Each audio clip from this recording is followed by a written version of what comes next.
Você já parou para pensar por que Cargas d'Água, o Garp, sendo tão absurdamente OP, escolheu ficar na Marinha mesmo vendo todas as atrocidades do governo mundial? Cara, essa é uma pergunta que tira o sono de qualquer fã de One Piece.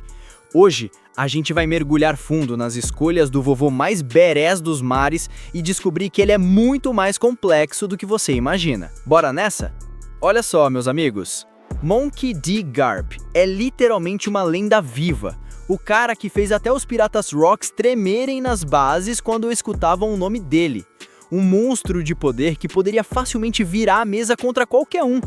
Mas aqui mora o grande enigma que deixa a galera de One Piece de cabelo em pé. Por que diabos esse homem, sendo membro do clã D, escolheu vestir o uniforme da Marinha? Pensa comigo. O filho dele, Dragon, é literalmente o cara mais procurado do mundo inteiro. O neto, Luffy, tá caminhando a passos largos para se tornar o rei dos piratas e já declarou guerra pro governo mundial mais de uma vez. Os dois quebraram o sistema, desafiaram o status quo. Mas o Garp, ele tá lá firme e forte usando a capa de vice-almirante há décadas. E isso levanta uma questão crucial. Será que o Garp tá conivente com tudo que rola de podre no governo mundial? Ou existe algo muito maior por trás dessa escolha aparentemente contraditória? Vamos destrinchar isso, porque o Oda construiu um personagem tão cheio de camadas que dá para escrever uma tese de mestrado só sobre as motivações do Garp. Primeiro, vamos estabelecer o óbvio. Garp não é um bootlicker cego do sistema. O cara se recusa terminantemente a virar almirante, justamente porque não quer servir diretamente àqueles vermes dos nobres mundiais. Ele desobedece ordens constantemente, invade território de Yonkou quando bem entende, confia o próprio neto aos cuidados de bandidos ao invés de deixar com instrutores da marinha. Isso é comportamento de alguém alienado? Óbvio de não. Mas então surge a grande pergunta que não quer calar. Como alguém tão consciente das atrocidades do governo mundial pode continuar fazendo parte da estrutura que sustenta esse mesmo sistema? É aqui que a genialidade do Oda brilha, pessoal. Porque o Garp representa algo que a gente vê todo dia no mundo real. A pessoa que sabe que o sistema é falho, mas escolhe tentar mudá-lo por dentro ao invés de explodir tudo e começar do zero. Vamos ser brutalmente honestos aqui. O Garp presenciou horrores. Ele viu os jogos de caça em God Valley, onde os nobres mundiais tratavam os seres humanos como animais. Ele conhece os podres todos, e mesmo assim, ficou. Isso frustra? Claro que sim. A gente fica tipo, mano, o Dragon largou tudo e virou revolucionário, por que você não faz o mesmo? Mas olha só a sacada. E se o Garp sair? O que sobra dentro da marinha? Imagina uma marinha sem Garp, sem Sengoku, sem Fujitora, sem Aokiji, sem Kobe. O que você teria? Uma organização completamente dominada por caras como o Akainu, que vão executar qualquer ordem sem questionar, não importa o quão sádica ela seja. O próprio Sengoku deixou isso claro no capítulo 957. A única razão do Garp não ter sido executado por insubordinação é porque a popularidade e as conquistas dele são grandes demais.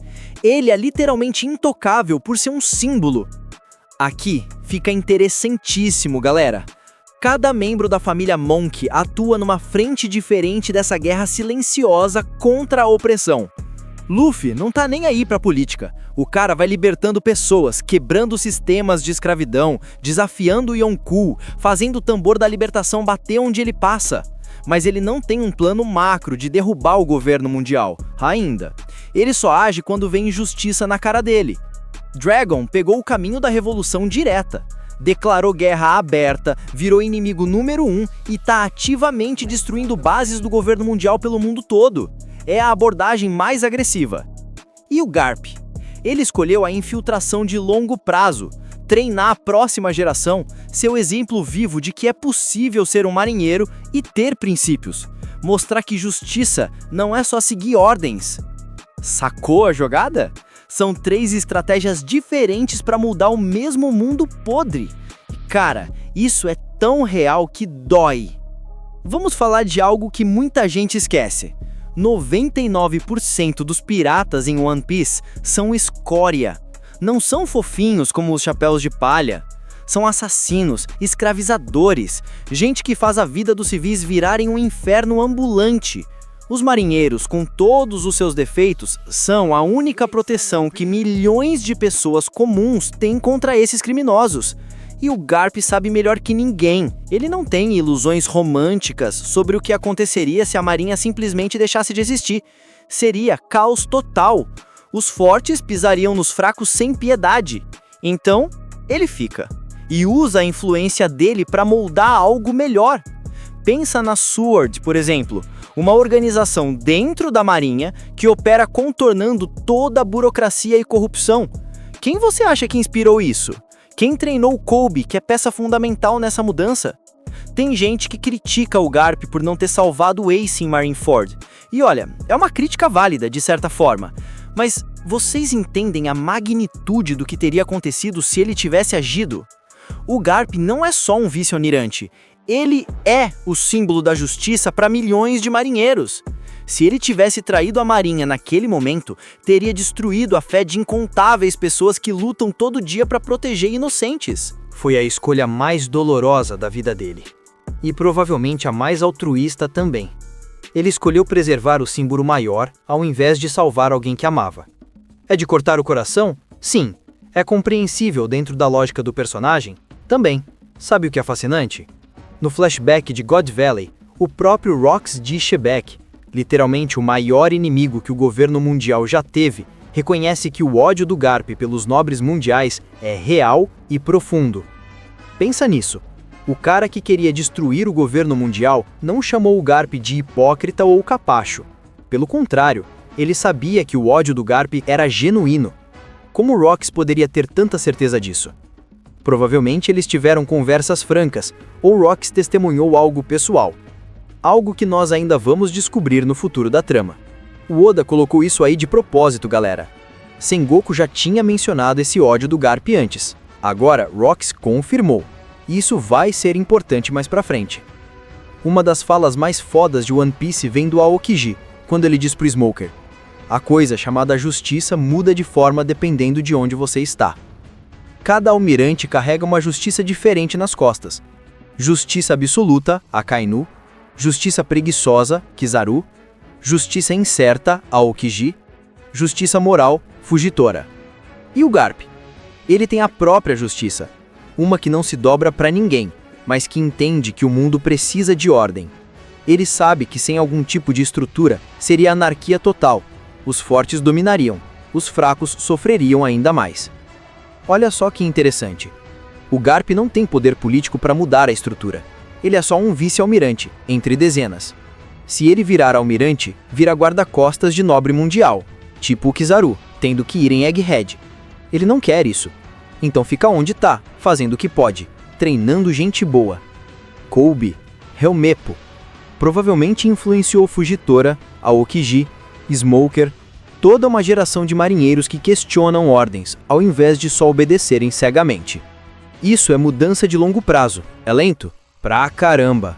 Frustrante? Com certeza.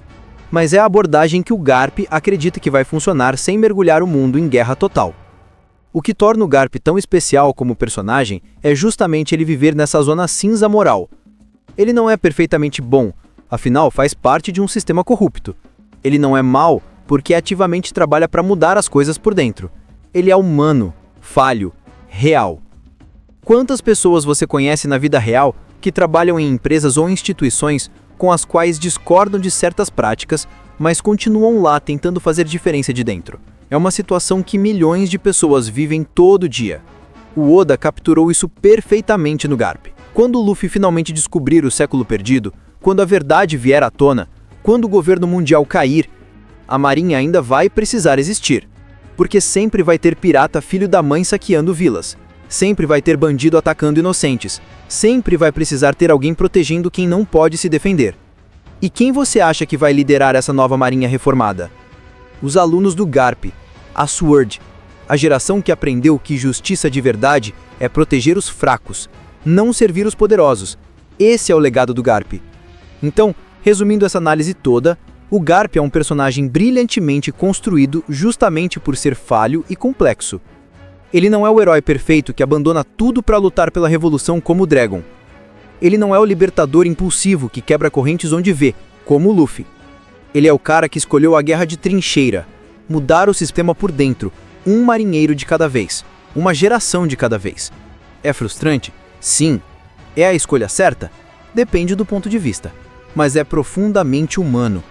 E no final das contas, quando a fumaça baixar e o novo mundo do Luffy chegar, vai ter sido graças também ao trabalho silencioso de gente como o Garp que plantou as sementes dessa mudança. E você? O que acha das escolhas do Garp? Ele deveria ter abandonado a marinha e virado revolucionário? Ou a estratégia dele de mudança interna faz sentido? Joga aí nos comentários a sua análise. Quero muito saber o que vocês pensam. Se curtiu essa reflexão sobre o vovô mais complexo de One Piece, deixa aquele like maroto. Se inscreve no canal se ainda não é inscrito e ativa o sininho para não perder os próximos vídeos. Valeu pela companhia, Nakama. Até a próxima aventura.